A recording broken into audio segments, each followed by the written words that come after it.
Bonsoir à tous et soyez les bienvenus dans cette édition d'actualité. À l'ouverture de ce journal, on parle du social. Tu mangeras la sueur de ton front, disent les Saintes Écritures. À Nzengayong, dans le 6e arrondissement de la commune de Libreville, un jeune Gabonais a décidé de gagner humblement et dignement sa vie. Il collecte les ordures dans différents ménages et en fait son activité. Martial Tsonga et Refuy Itsoga. Cet homme dit avoir compris qu'il n'y a pas de sot métier, mais que de sottes gens existent. Il passe de ménage en ménage pour ramasser les sachets à ordures. Il faut beaucoup de muscles et de courage pour pousser sa brouette. C'est à ce prix qu'il nourrit sa famille. Bon, c'est mon travail là, qui m'aide à faire ça, qui m'aide à faire le marché, vivre la famille. Payer quoi manger, que la famille mange. Voilà. Quand je n'ai rien, je dis que la famille, je n'ai rien. Voilà, c'est un peu ça. Quand j'ai quelque chose, il faut le marcher, les parents, on mange en famille. Là, il y a ceux qui le font, il y a comment ceux qui font. Il y a comment ceux qui font ça, les gens ne le font pas. C'est pas vraiment bon. C'est pas vraiment bon. Comme la colline de Golgotha, cet homme, petit à petit, la gravit. J'ai les clients à gauche, là où je ramasse 5 000. Quand le mois arrive,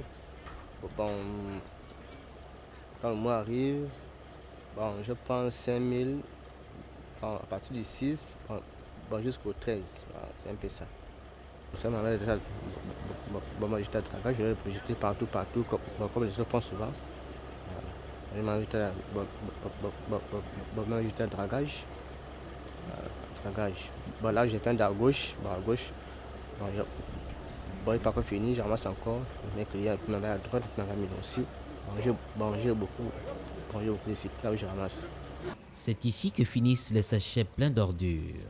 Avec cette activité, cet homme arrive quand même à nourrir dignement sa famille.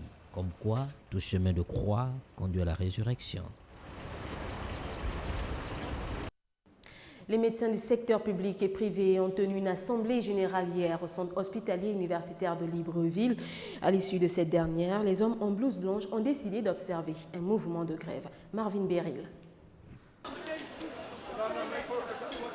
Les médecins du secteur public et privé ont tenu une assemblée générale ce 11 juin au centre hospitalier universitaire de Libreville. À l'ordre du jour, plusieurs revendications telles que la question d'un cadre législatif et réglementaire qui permettrait de protéger les médecins dans l'exercice de leurs fonctions, la résolution des situations administratives de plusieurs jeunes médecins qui pour la plupart attendent depuis 6 à 7 mois leur poste budgétaire, mais aussi et surtout la libération du docteur Max Fila, incarcéré depuis 2 mois. Au sortir de cette assemblée générale, il a été décidé ce qui suit. Ce qui devait arriver est arrivé. Les médecins, unanimement, ont décidé de tout fermer.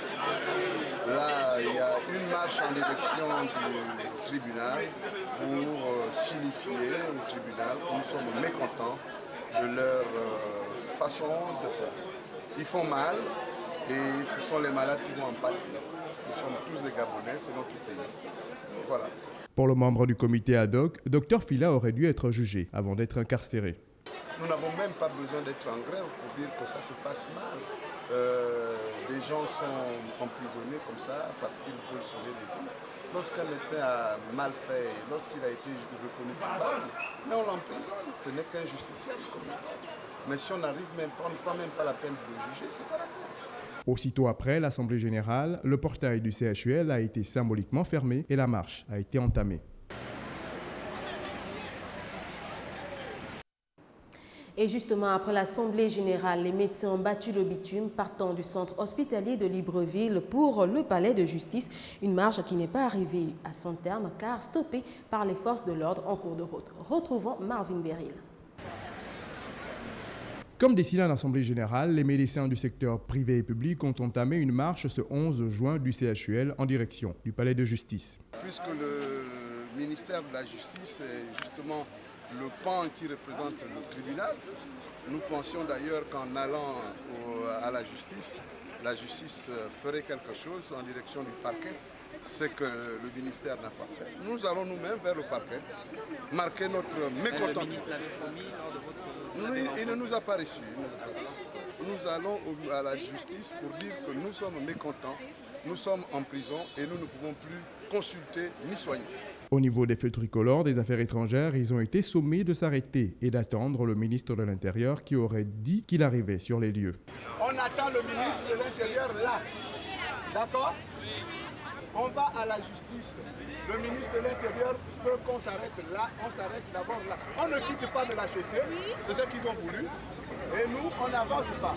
D'accord? Quelques minutes plus tard, c'est un général de force de police qui est arrivé afin de demander aux hommes en blouse blanche de rebrousser chemin. Ne parlez pas aux enfants. Ne parlez pas aux enfants. Ne parlez pas aux enfants. Ne parlez pas aux enfants. Ne parlez pas aux enfants. Tuez-nous directement. Ok, mettez-vous là. Oui, oui. Après près d'une heure de négociation, les ministres de l'Intérieur et de la Justice ont joint le général par téléphone afin de signifier qu'ils mettront tout en œuvre afin que le docteur Fila soit libéré. Les médecins ont fait demi-tour mais ont promis de ne pas lâcher du lest jusqu'à satisfaction de leurs revendications. Nous parlons d'éducation à présent. AESEC, UOB et la mutuelle de l'Institut universitaire des sciences de l'organisation ont organisé un séminaire interuniversitaire, un séminaire d'acquisition d'outils professionnels. Retrouvons Martial Tsonga et Refui Tsoga. Ils sont tous étudiants dans les universités et grandes écoles de la capitale gabonaise. Ici, quelques explications pour offrir des outils professionnels et nécessaires pour renforcer les capacités des étudiants en présence des personnes averties. Et ce séminaire aujourd'hui a pour objectif de renforcer les capacités professionnelles de tous les étudiants de l'USO. Savoir comment rédiger un CV, comment parler en public, qu'est-ce qu'il faut faire pour obtenir un stage en ligne et comment se comporter le jour de l'entretien d'embauche. Nous faisons une caravane en fait pour sensibiliser tous les étudiants de tous les établissements.